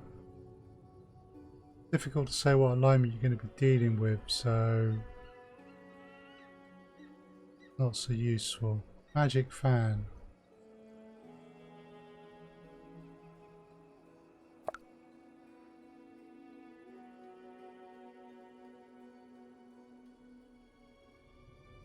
Ah, right, it can only be a domain slot spell and it already is.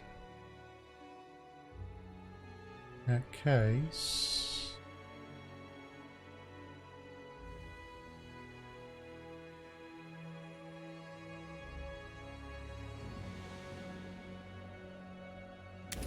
let's make that a Ray of Sickening.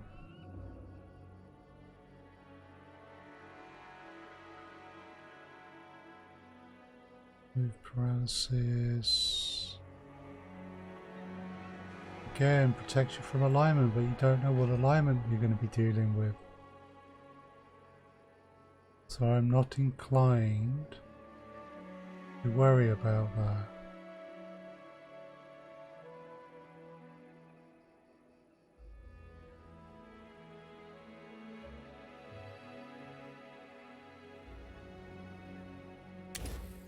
Another lesser restoration.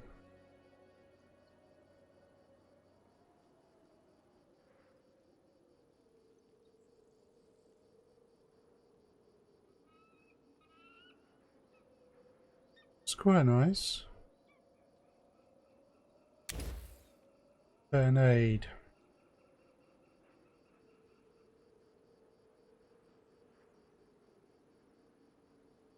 Rare resist energy communal. Yeah, that's fine.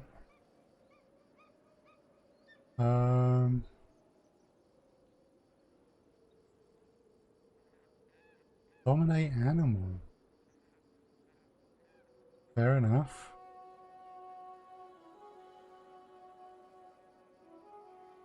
Yeah, Searing Light.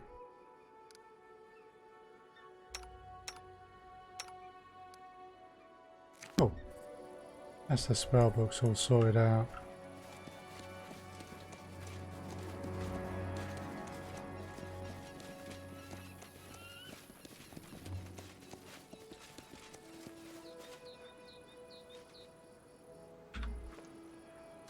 Right, I'm just going to take a quick break just to nip to the toilet. So I will be back in just a moment, folks.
Right, thank you for bearing with me, folks.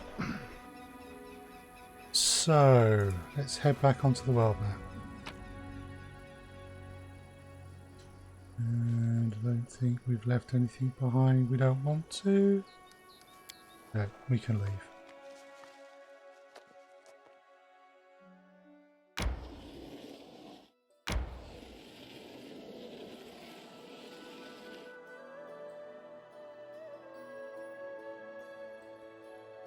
Okay. City of Hollow Eyes.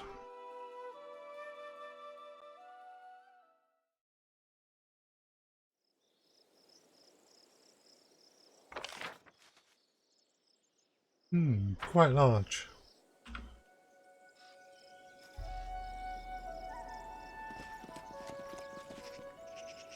Oh, what do we got here? This once quiet glade in the heart of the plains of Dunswold now resembles a low rocky shore braced for the crash of a menacing wave. A team of centaurs tower above a handful of people, scraping the ground and rising to their hind legs from time to time. They seem nearly ready to trample their frightened prey into the mud.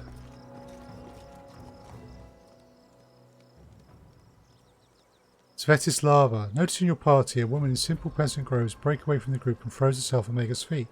Your Grace, Baron Varn, our prayers have been answered. We are the villagers of Oldstump. We wanted to build a farm in these lands, but we barely started digging the cellar when these monsters appeared. Centaur Patrol Leader. A muscular centaur with black hide and dark hair leans forward, thrusting out his chest and nearly trampling the woman. Howl louder. The more your king you call forth, the fewer we will have to root out from their holes. Maegyr raises his hand in a powerful gesture, drawing everyone's attention. What is it you want from these people?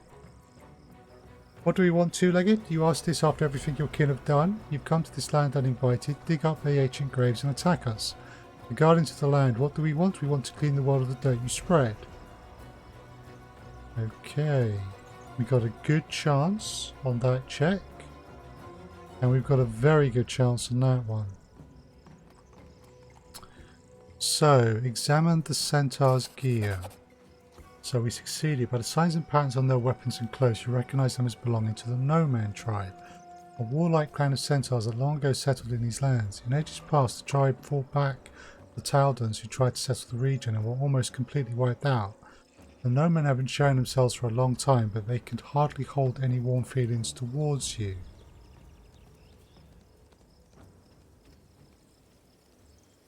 Law religion as well. We succeeded. All the centres of pendants or signs depicting the moon. The Temple of Desna in her aspect known as Another Moon. Be easy, brave protector of the Noman tribe. I know you share no bonds of friendship with the two-legged, but we are not Taldans. We are not the invaders who you once fought and killed. Ah, more the pity we're not Taldans. At least they knew how our rulers should behave on territory he plans to continue calling his own. Easy, Sephil. Dartok is right.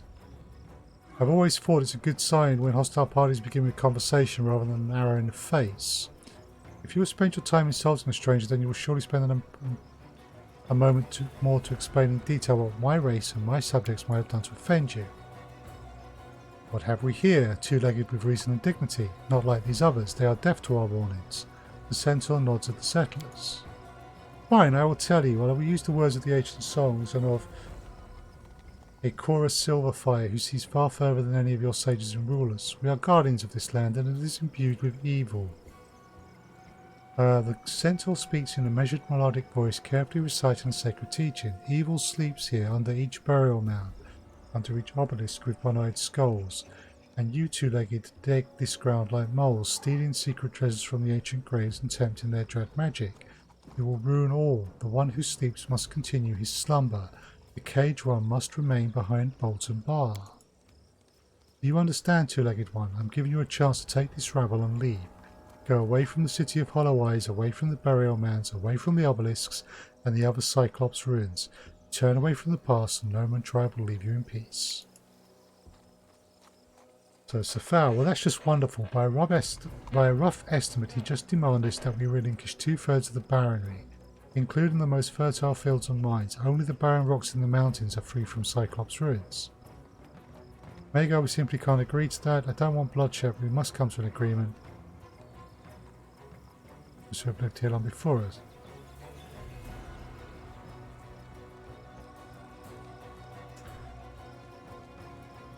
I don't want bloodshed. We must come to an agreement. Let's start there. Listen, stranger, we simply cannot leave this land. But if your tribe will stop threatening the settlers, I will forbid them from entering the Cyclops' tombs. My soldiers will patrol the area and punish any trespassers. I would also like to meet the chiefs of your tribe. We should learn to live side by side. I would also like to learn more about the evil that sleeps here. The Gnomon tribe is led by a warrior priestess, the Cora Silverfire. The centaur speaks boldly, then frowns.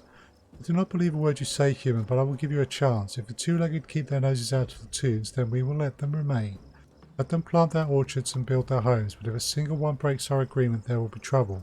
You have been warned. Hunters, follow me.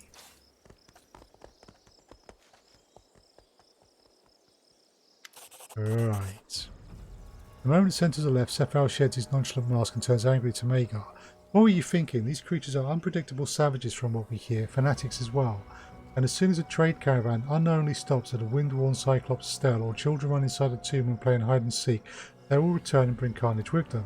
My friend, you can only make deals with equals, with those who think as you do, but not with half-humans who attack villages because of their primeval fables. Maegyr, and you would prefer to slaughter them all and be done with it? Until we discover their motives and learn their location and numbers, wouldn't you think it wiser to proceed with caution? This doesn't sound like you, old friends. You would execute a small patrol on the whim to watch all of Varnhold burn tomorrow? No, we must learn what we can of their motives and determine the need for an armistice. But do not imagine me blind to the menace these centaurs pose to our villages. I will take any steps necessary to protect them, but that does not include slaughtering an entire patrol or ultimately a whole tribe simply because centaurs lack all skill at diplomacy. Svetislava, Your Grace, about the tombs, our younglings did go there, to that huge stone vault sticking out of the ground to the south. Maegyr turns pale. When? Damn it, I only just promised the centaurs that none of us would set foot in the tombs. If they spot those fools poking around, there'll be trouble. General, Regent, let us go to that huge stone vault. Right. Save. What time is it? It's 4 o'clock. Okay, I am going to call it here for today. I have stuff to do at 5 o'clock, so I need to get some dinner before then, and this seems an appropriate point. We'll be picking this up again next Sunday at 2 o'clock in the afternoon UK time, and it should be out. It will be a longer session next Sunday. It should be a good 3 hours at least. I will also be streaming Elder Scrolls Online on Wednesday at 7 o'clock UK time, and on Thursday 7 o'clock UK time I will be streaming Elite Dangerous. I also have the YouTube channel, which is both where copies of the VoDs from these streams are found, as well as some content that's just for YouTube. So if you're interested, please go there, and if you wish to stay in touch with what I'm doing, a good place to do that is Twitter. Yeah. Okay, so who else do we have online at the moment?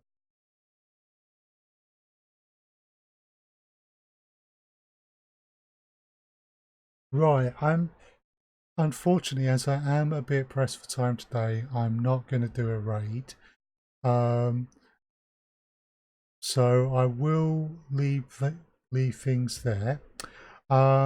Thank you all for watching, and I will hopefully see you again soon.